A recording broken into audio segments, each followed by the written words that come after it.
दोस्तों नमस्कार, आदाब, सत श्री अकाल। उर्मिले संवाद के इस खास एपिसोड में आपका स्वागत है। झारखंड में पूर्व मुख्यमंत्री उस राज्य के जो हेमंत सोरेन के जेल जाने के बाद मुख्यमंत्री बन गए थे, चंपई सोरेन साहब, वो आज भारतीय जनता पार्टी के हो गए। वर्षों बरस से झारखंड मुक्ति मोर्चा के वो नेता थे। शिबू सोरेन, जो झारखंड आंदोलन के बड़े नेता हेमंत सोरेन के पिता, पूर्व मुख्यमंत्री, पूर्व केंद्रीय मंत्री, उनके बड़े शागिर्द थे, बहुत नजदीकी थी। और इतना भरोसा था शिबू सोरेन परिवार को कि जब उनका बेटा यानी मुख्यमंत्री हेमंत सोरेन, जब उनके जेल जाने की बारी आई, लगा कि अब जेल जाना ही है, तो मुख्यमंत्री के तौर पे किसी परिवार के व्यक्ति को शपथ दिलाने की बजाय चंपई सोरेन को शपथ दिलाई गई मुख्यमंत्री पद की। इतना भरोसा। लेकिन हुआ क्या?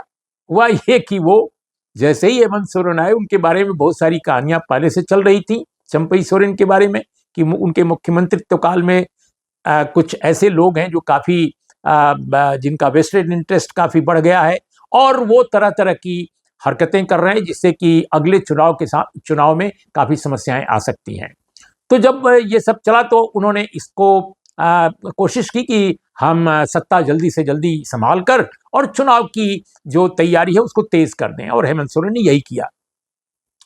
नाराज हो गए चंपई सोरेन कि साहब ये क्या है, हमको मुख्यमंत्री बनाया और फिर ये हमसे कुर्सी छीन रहे हैं। भाई सच ये है कि जनता ने तो नहीं चुना था, मुख्यमंत्री तो वाकई पार्टी ने चुना था, और वो पार्टी में भी पार्टी के नेतृत्व ने चुना था। तो अब उसने आपको हटाना चाहा, तो आप इसमें डेमोक्रेसी का राग अगर आलापेंगे तो मुझे लगता है कि ये टू मच होगा। लेकिन चंपई सोरेन को तो आलापना ही था, क्योंकि एक बार पद मिलने के बाद चाहे जो भी हो उसकी महत्वाकांक्षाएं बढ़ जाती हैं, और उसके इर्द इर्द गिर्द अगर वेस्टेड इंटरेस्ट काफी इकट्ठा हो गया है तो कुछ और समस्याएं भी बढ़ जाती हैं। तो दोस्तों, चंपई सोरेन साहब आज जब भारतीय जनता पार्टी में शामिल हुए तो रांची के जिस मैदान में अभिनंदन उनका हुआ, पहले लिखा था उस बोर्ड पर, बैनर पर, अभिनंदन सह मिलन समारोह। जैसे दिल्ली में कोई पार्टी में शामिल होता है तो आमतौर पे प्रेस कॉन्फ्रेंस के दौरान होता है, लेकिन वहां बाकायदे समारोह हुआ। आखिर आफ्टर ऑल ही वह चीफ मिनिस्टर और अभी चुनाव लड़ना है, तो काफी भीड़ थी, कोल्हान से भी भीड़ आई थी और अगल बगल से भी थी। और उसमें रांची के इस मैदान में जो लोग मंच पर मौजूद थे, उसमें शिवराज सिंह चौहान, भारतीय जनता पार्टी के वरिष्ठ नेता, मध्य प्रदेश के पूर्व मुख्यमंत्री और अभी केंद्रीय मंत्री हैं यहाँ पर दिल्ली में। इसके अलावा हिमंता बिस्वा शर्मा, असम के मुख्यमंत्री साहब, भारतीय जनता पार्टी के वो भी नेता हैं, कभी कांग्रेसी हुआ करते थे, उन्होंने भी पाला पलटा था।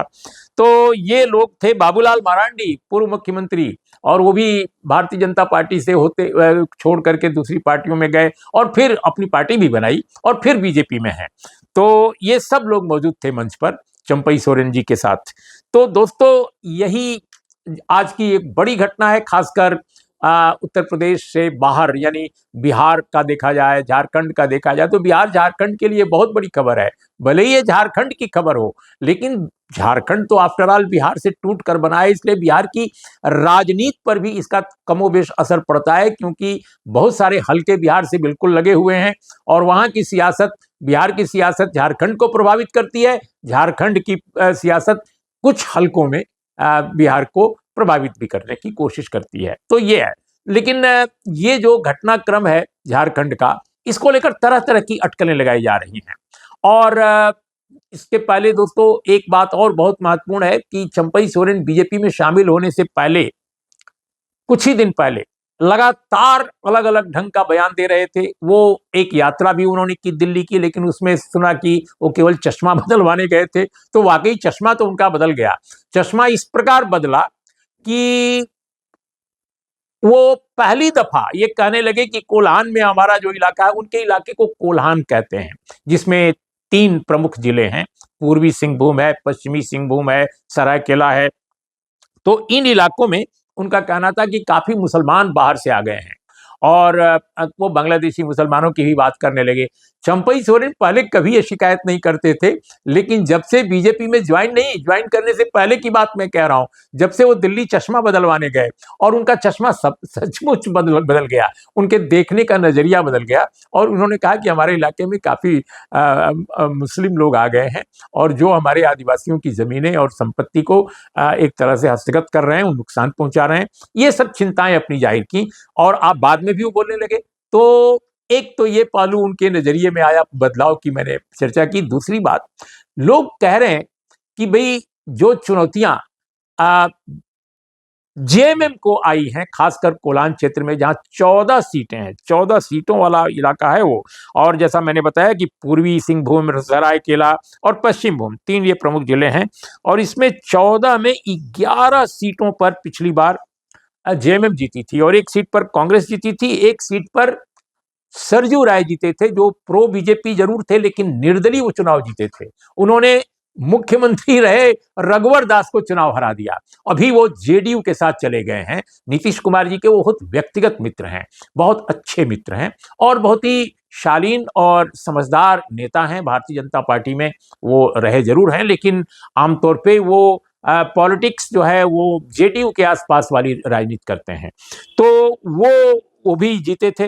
तो कुल मिलाकर उस इलाके में जो चुनौतियां जेएमएम के पास हैं वो तो हैं, क्योंकि वो निर्भर थी काफी हद तक चंपई सोरेन पर। लेकिन उन्होंने तत्काल एक काम किया कि रामदास सोरेन जो घाटशिला से विधायक हैं और बड़े करीबी चंपई सोरेन के थे, उनको आज ही कैबिनेट मंत्री के रूप में शपथ रांची में दिलाई गई है और वो जेएमएम के नेता के तौर पे, जेएमएम के विधायक के तौर पे आज कैबिनेट मंत्री बने हैं और कैबिनेट मंत्री के रूप में जो भी विभाग पहले चंपई सोरेन के पास था वो इनके पास आ गया है, कमोबेश काफी विभाग।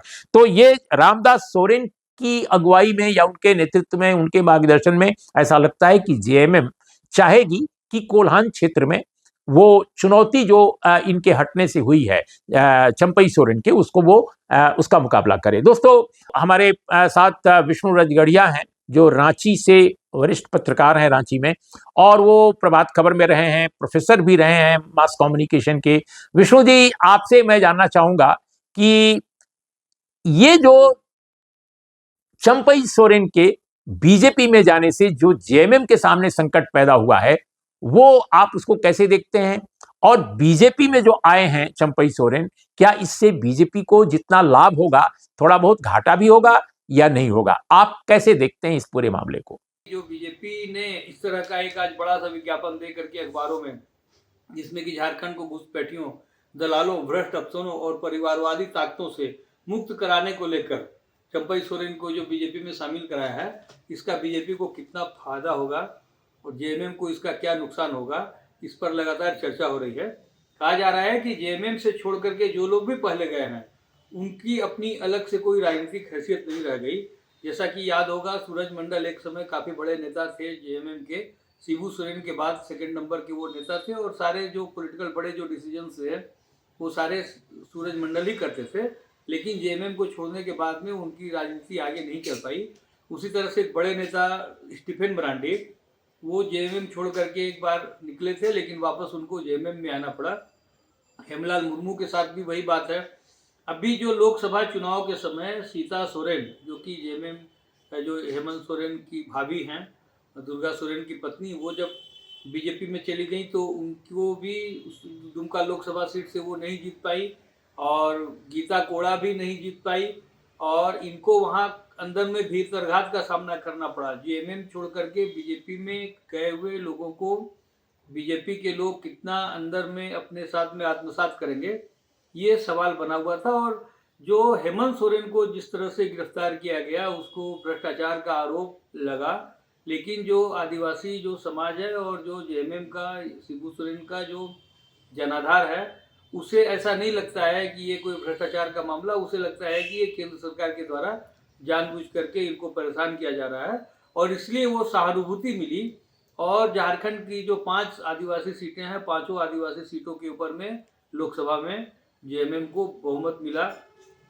तो अब जबकि हेमंत सोरेन ने चंपई सोरेन के बदले रामदास सोरेन को मंत्री बना दिया है उसी कोल्हान क्षेत्र से, और चंपई सोरेन ने, जो कि बीजेपी ज्वाइन कर लिया है, तो क्या चंपई सोरेन के बीजेपी में जाने से सचमुच में बीजेपी को कोई फायदा होगा? और दोस्तों, हमने एक बिहार के एक ऐसे जर्नलिस्ट से बात की है जिन्होंने अनडिवाइडेड बिहार जब था, यानी जब झारखंड नहीं बना था, उस दौर में भी झारखंड से लेकर और तमाम हलकों को कवर किया था और काफी उनको उनको जानकारी है, काफी फीडबैक उनके पास रहता है।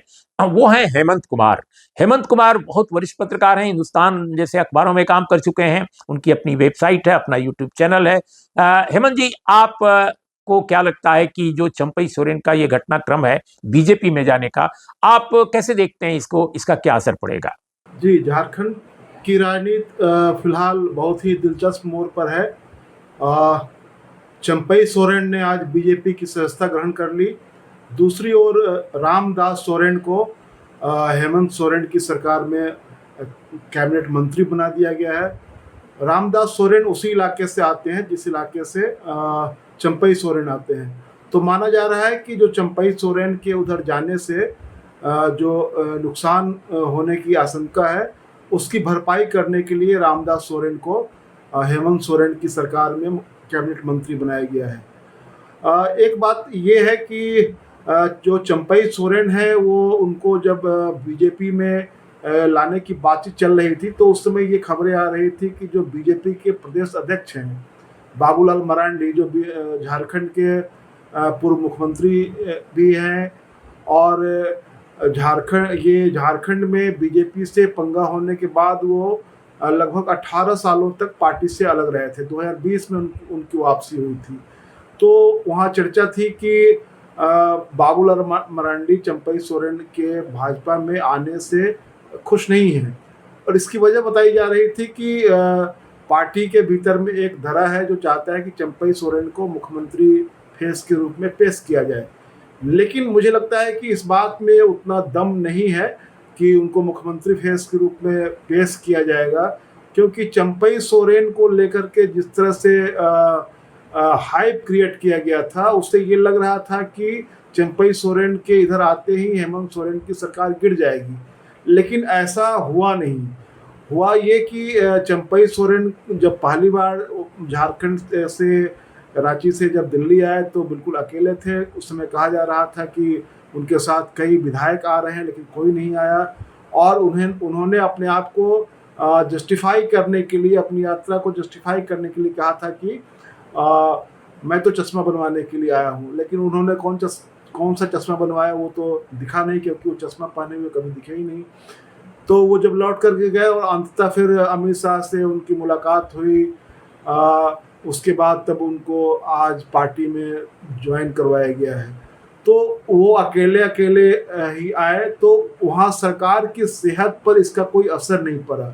तो जो उम्मीद की जा रही थी कि चंपई सोरेन के आने से जेएमएम को, हेमंत सोरेन की सरकार को नुकसान होगा, ऐसा हुआ नहीं। तो इससे ये साफ है कि जो उम्मीद थी बीजेपी की, वह उम्मीदें पूरी नहीं हुई, और पार्टी के भीतर भी उनको लेकर के काफी खींचतान है। तो दोस्तों, आपने दोनों वरिष्ठ पत्रकारों को सुना, आपने उनकी जो एनालिसिस है चंपई सोरेन के मामले में और झारखंड की राजनीति को लेकर, आपको कैसी लगी जरूर हमें बताइएगा। और हमारे चैनल को दोस्तों आप देखते हैं, सब्सक्राइब करते हैं, आप दूसरों को भी इंस्पायर करें कि वो हमारे चैनल को देखें, शेयर करें और उसको सब्सक्राइब करें। आज इतना ही दोस्तों, नमस्कार, आदाब, सत श्री अकाल।